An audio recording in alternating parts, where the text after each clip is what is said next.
From Interior Alaska's most trusted news source, this is the Fbx Evening News.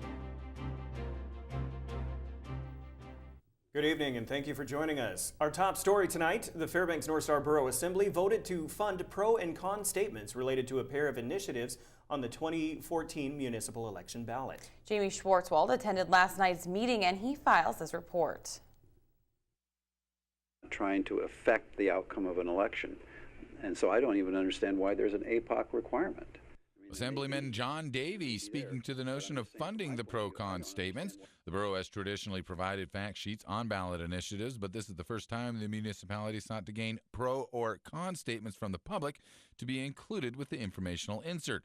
The Assembly rendered a 5-4 decision with support from Assembly members Davies, Catherine Dodge, Carl Castle, and Janice Golub. Assembly members Michael Dukes, Diane Hutchison, Lance Roberts, and Guy Santley voted against the funding. Prior to discussion and the vote, the Assembly heard from a minority of testifiers who opposed spending property taxpayer dollars to publish the pro-con statements. The price tag, $4,500. What is wrong with you people that you want to just keep spending taxpayers' money? We're doing the initiatives and or referendums. It's upon us to find the people that believe in our cause to donate to us and the opposition to do the same thing. It's worked wonderfully for 30 years. A majority of the testimony came in support of the spending. However, testimony often turned into a political attack on Proposition 2, the Home Heating Protection Initiative. Wolf in sheep's clothing, basically.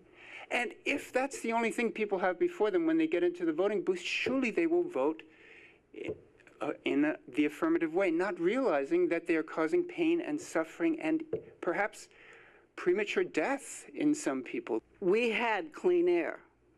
But now, because protecting polluters has been the a priori of this group, I can't sometimes on winter days because all that pollution from North Pole comes across the flats, right up into my yard, way up in the hills, and I can't even see 500 yards. And because of this, I now have asthma and several other medical problems. Voters will decide Proposition 2 October 7th. Jamie Schwartzwald reporting. An Anchorage man has been indicted by a Fairbanks grand jury on multiple sexual abuse charges. 40-year-old Matthew Stefanich is charged with sexual abuse of a minor in the first and second degree, exploitation of a minor, possession of child pornography, and indecent viewing. A release stated that troopers learned Stefanich had taken inappropriate photos of a juvenile female while living in Fairbanks in 2010. An investigation reportedly revealed he had also sexually abused the victim. Now, a warrant was issued for his arrest yesterday, and he was taken into custody and jailed in Anchorage. A Fairbanks man will serve 240 days jail time as part of a plea deal. 30-year-old John Patrick Scanlon pleaded guilty today to harassment in the first degree, driving under the influence, and assault in the fourth degree. Scanlon, who was originally facing felony sexual assault, will serve that jail time plus 5 years probation as part of the deal. According to court documents, Scanlon allegedly punched his girlfriend in the face before the couple went to a local bar where they met another couple. He then shoved his hand between the other woman's legs and left the bar. The man and woman offered Scanlon's girlfriend a ride home, and when they arrived, Scanlon allegedly attacked the other man. Scanlon will begin serving his sentence September 15th. Not guilty pleas today for the father of the Tanana man accused of murdering 2 Alaska State troopers. Arvin Kangas is facing an additional 5 charges in what sources close to KTVF say are in relation to the original assault on Village Public Safety Officer Haglin. That assault case is what brought the 2 Alaska State troopers, Sergeant Scott Johnson and Trooper Gabe Rich, to Tanana on May 1st when the shooting occurred inside the Kangas residence. Another matter taken up in court was the motion filed by Kangas's defense lawyer to move his trial to Fort Yukon. That motion was denied by the court. However, the judge said he would allow another motion to be filed in an attempt to change the venue. All right, when we come back, a city councilman asked for a recheck on an earlier matter. And we have your last installment of weekly gardening tips. Those stories are next. Stay with us. And welcome back. A Fairbanks City councilman wants the council to recheck the information on a contract that they approved Monday. Jim Matherly filed the request in connection with approval of the deal with the Public Safety Employees Association, which represents police and dispatchers. Matherly had voted in favor of the agreement, but filed a request for reconsideration, saying he had received more information that gave him second thoughts. The agreement cut the union members' hours from 40 to 36 a week. Matherly thinks that might just mean more overtime and wouldn't save any money. The city attorney says he filed too late, but Matherly still wants to look at the issue again. We had several meetings on this. I know the chief of staff worked on it, so did the finance department. They did some great work. But when I started really digging deep into the cost per hour, the pullback of the hours from 40 to 36, and the actual overtime that may increase even more, I just started questioning, did I get a good enough look at this? Because I want to be really careful to balance fairness to the PSCA along with fairness to the public. According to local tourism industry leaders, we are now at the start of Aurora season in the city of Fairbanks, which means a strong surge of visitors are well on their way. August 21st through April 21st is regarded as the best times for visitors to interior Alaska who want to see the Northern Lights. According to Tourism Director Scott McCrae with Explore Fairbanks, tours specializing in Aurora sightings are already reporting strong numbers with solid bookings through the month of September. They say that Fairbanks' position under the Aurora Oval A-ring shaped region around the North Pole makes the city one of the best places in the world to see the natural phenomena. Anyone who lives here in Fairbanks, we kind of live here. We kind of, we get used to seeing, moose out there and the Northern Lights, but they're literally people. This is a dream destination for them. So I think Fairbanks residents should be proud of the fact that we live in this place that so many people from around the world want to come to, and how that impacts, and makes our community better. Tonight we present our final installment of gardening tips. This time Steve tells us about how to protect your crops from moose.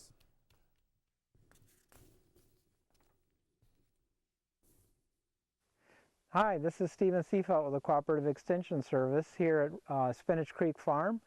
And today for the gardening tips, we're going to talk about moose. I can't tell you how many calls I get in a season about moose. What am I going to do about moose? What does work is a fence. And when you put up a fence that's there to protect from moose, you want it to be at least 7 foot high. Anything shorter than that, they can hop over. Spinach Creek has an 8-foot fence. It's electric. There's wires that run all the way around, and only 2 of the wires are actually electrified, and they're at about the level where the moose nose would be. So when the moose tests the fence, hopefully he'll get a shock and not ever come back. You can make fences out of wire mesh. You can get a whole variety of these at the stores around town. The other thing here at Spinach Creek is I do have a problem with hares, and you'll notice that, or hopefully you'll notice that there's chicken wire that's attached to the bottom of this fence here, and the chicken wire is tight enough that the hares can't get through it and into the garden. This is Steve Seifelt at the Cooperative Extension Service here at Spinach Creek Farm, and I think this is the last of our garden tips for the season. Hopefully you've all produced wonderful flowers and crops, and we'll see you next year. Gardening tips brought to you by Fairbanks Stump Grinders and by Midnight Sun Family Medicine. Once again, we'd like to thank the Cooperative Extension Service along with Fairbanks Stump Grinders and Midnight Sun Family Medicine for making gardening tips possible. That's right. All right, well, Joe Cook is up next, and he has a loaded Friday sportscast. That's right. The last race in the Northern Trail Series, plus results from another high-scoring football game. Sports is coming up next.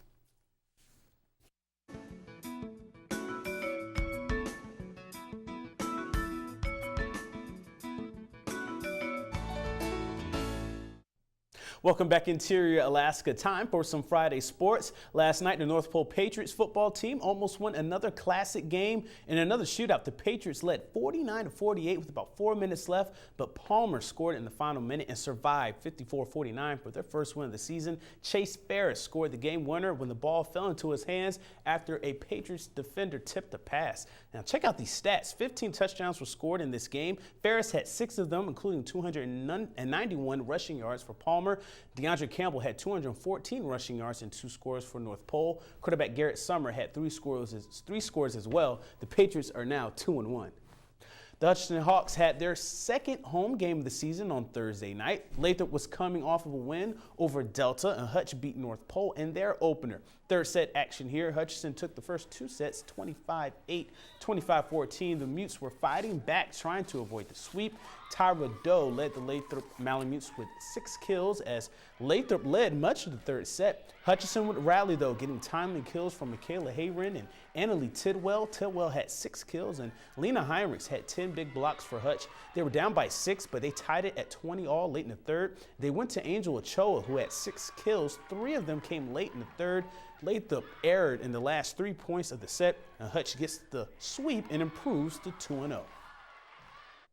I think they got more confident in me because I'm just like starting as a front row player. So as soon as they saw me like able to hit the ball, they started going to me more. We get down sometimes and we got to regroup and tell ourselves like we can do this. We can't keep swinging. We can't get the ball in the court. And yeah, since we all been playing together for a couple years, we just like we're really tight knit. We're able to talk each other through it. Now the West Valley Wolfpack improved to 2-1 with the win at Palmer last night. The Pack won in 5 sets, 25-23, 22-25, 14-25, 25-22, 15-10. Jessica Rice had 13 kills with no errors, and Ruthie Hebert had 11 kills and 8 blocks. West Valley will be in a tournament in Chugiak this weekend. Also in high school sports, on the tennis side of things, West Valley beat Monroe 5-2, and they are now 4-1 in their first 5 matches. Teresa Sample, Jarrett Lees, and Brandon Van Landingham picked up wins for West Valley. Morgan Withers got a singles W for Monroe to go along with their win in girls doubles. Final race of the 2014 North Pole Speedway season was last night. This last race was also Making Strides Against Breast Cancer Night. Half of last night's proceeds went to Making Strides, and for the drivers, it was all about Destiny Todd and Al Treadle. There was a wreck in the first heat of Bandos driving. Whitney Parzik, she had some issues in the second heat, but Todd was able to navigate through a 9-car Bandos class for a sweep. And there were even lawnmower races at intermission last night, too, out there at North Pole Speedway. But Treadle, he took 2 of the 3 races in the Legends class. And at the end of the night, Todd was named 2014 Bandos champion, and Treadle won this year's Legends title, his second. For Todd, it's her first title and her second year behind the wheel. It feels really good. I'm so happy, and I think I can't thank anyone but my sponsors and my parents just encouraging me and sponsoring all of this, and I'm so happy. After years and years and years and looking around here, I see some past champs and future champs coming up here, but to win this race is always the best feeling in the world, I think, especially if I'm 1 year away from Social Security, guys. The 7th and final run of the Northern Trails Running Series took place Thursday night, the Mox Ox Run. A number of runners trying to get their last points of the running season. The 11-mile run started at the UAF Musk Ox Farm. A little chilly and a little rain out there last night, but that didn't stop Devin McDowell, the Flint Hills Cup champion. McDowell finished the race in 1 hour, 19 minutes and 14 seconds for first place, but the big winner was Jesse Holmes. Holmes, a dog musher, he came in third in a little over an hour, but his top 3 finish earned him enough points to clinch the 2014 Northern Trails Series title. I feel like it's just good to be consistent and be at every race and be in the top 3. That's really good, and that's my goal. I live in Nenana, and we got a lot of hills right north of there, and I train over there. You know, I take a bunch of loose dogs, and we just go run. It's good training for this kind of running. Now let's take a look at what's going on this weekend for Interior Sports. Tomorrow, an early football game. Allison hosts Bosnasenka at 10 a.m. on Buck Nystrom Field. Also, the Monroe Rams take on number 4 Nikiski at 1 o'clock at Kiwanis Field, right behind the Big Dipper. Cross country, the Interior Invitational starts at 11 a.m. with the girls race. The boys race is at 11:45 at the Birch Hill Rec area. And for high school swimming, day 2, the Lathrop Invitational at the Hammy Pool. That begins at 11 a.m. And at 3 p.m. at the Patty Center, the Alaska volleyball team takes on the alumni team. The first event of the season for Nanook Sports, the Spike Fest, starts right after the game. Also, the Autumn Amble 4-mile walk and run scheduled for tomorrow at the West Ridge Trails has been canceled. And now we end the Sportscast with this week's Play of the Week. The dynamic duo at Monroe, Andy Clark and Marissa King, reached the 1,000 club. Clark notched her 1,000th career assist, and King spiked her 1,000th career kill in last weekend's season opening sweep of the West Valley Wolfpack. To pick the next Play of the Week, watch the weekend recap during the Monday Sportscast. And a final note, the North Star Golf Club is having Community Appreciation Day tomorrow, and green fees are free. And that's it for Sports Tonight. Weather is next. And as always, we'll catch you next time. Hello, everyone. Welcome back into the Fbx Evening News. Mike Schultz with you once again, taking a look at the weather. And it was a blustery day across the interior as that cold front we've been looking at for the last couple of days decided to finally push on through and brought us a little bit of rainfall. We'll tell you what that means as far as you're concerned in just a little bit. Speaking of rain and thunderstorm activity that we had last weekend, we weren't speaking, but I'm telling you right now, we did have some thunderstorm activity, and Trevor Gridley was able to capture some rare lightning at the Fairbanks International Airport there. What a great photo that is. And as always, if you have a photograph to share, by all means, send it to photos@ktvf11.com, and we'll share it with the rest of the audience. Here's your numbers right now, and we're looking at right at the airport. It looks like for the most part, temperatures are right around in the low 50s. Here we go. There we go. And 54 degrees for the high today. The normal high is 63. Record high 84. That was set in 1949. Record low of 24 in 1922. Cold day that was. And once again, the daylight is under 15 hours of daylight, a loss of 7 minutes from yesterday. Our satellite and radar, there's the frontal boundary moving through. It really shows up nicely there with all the precipitation, and behind it, nothing but clear skies. That means colder temperatures moving in, and the winds we have right now will slowly die down as the circulation associated with that frontal boundary moves off to the east. What's going on across the rest of the state? Well, for the most part, it's not too bad. In fact, just a little shower activity over southeast Alaska, only 58 degrees at Ketchikan, sunshine around the Anchorage Bowl, clear to partly cloudy and cloudy skies up and down the west coast, and another hot, cool day in Barrow, 38 degrees there. Lower 48 weather tonight. Looking at the Pacific Northwest, not too bad in Seattle. Some showers there, 73. Another hot day over the southwest, 108 degrees in Phoenix. Denver, 80 degrees. More thunderstorms rumbling around the Minneapolis area. Also very hot and humid over the eastern and southeastern sections of the country. And New York, about 79 degrees. On the satellite and radar, you can see those storms again moving across the Minneapolis area with a trailing frontal boundary all the way down to the Gulf Coast states. Out to the west, things are dry for the most part, although a new frontal system moving on shore, bringing the moisture to the Pacific Northwest. And this weekend, it looks like there's going to be a real amount of fireworks going off by Sunday and Sunday night over much of the Great Lakes area, as the large hail, tornadoes, and damaging wind are expected. The jet stream once again way up to the north, hot temperatures to the south, warm and dry to the west. And back to Alaska for tomorrow, the northern sections. Snow showers for Barrow, showers in Nome, and sunshine expected at Fort Yukon. Here in the interior, we're looking at mostly sunny skies at Delta and Fairbanks, a few clouds at Healy. While over the southeastern sections, for the most part, rain showers will continue for Juneau and Ketchikan. And out to the southwest, we'll be looking at partly cloudy skies at Bethel, rain likely at Cold Bay and Kodiak, and heading on down to the Anchorage area. For the most part, lots of sunshine in Anchorage and Homer, and rain is possible at Valdez. Now, quickly letting you know that you are a part of history today, because the all-time record for the most precipitation from June 1st to August 31st was broken today when 5 hundredths was measured this morning. And again, you're part of history. All right. Tonight's forecast, frost after the midnight hour, 33 degrees. Tomorrow's forecast, looking at 55, sunny all day, cold at night, and again, frost possible again tomorrow night. And the extended forecast, pretty consistent all the way across the board. Showers are possible for Monday, Tuesday, and Wednesday. And overnight lows, once again, very chilly, although slowly trying to rebound by next Thursday as the colder air moves on out to the east of us. Look at that rain, and Mike, we broke the record, right? Yeah, we did. We're part of Congratulations, Fairbanks. You did a great job. Yeah. Love you, man. Very good. And before we go, we do have to announce that the contest is coming up. Yeah, the Pro Football Challenge coming up next week. Register by next week. Well, the first game is Thursday, so they got to get registered by at least before the first game. Yeah, before kickoff. So what do you do for the contest? Oh, you register online, webster11.com. More information there as we're trying to get out the show. But I'll have more next week on Monday and tomorrow. We'll just fill you all in. All right. Thank you, Joe.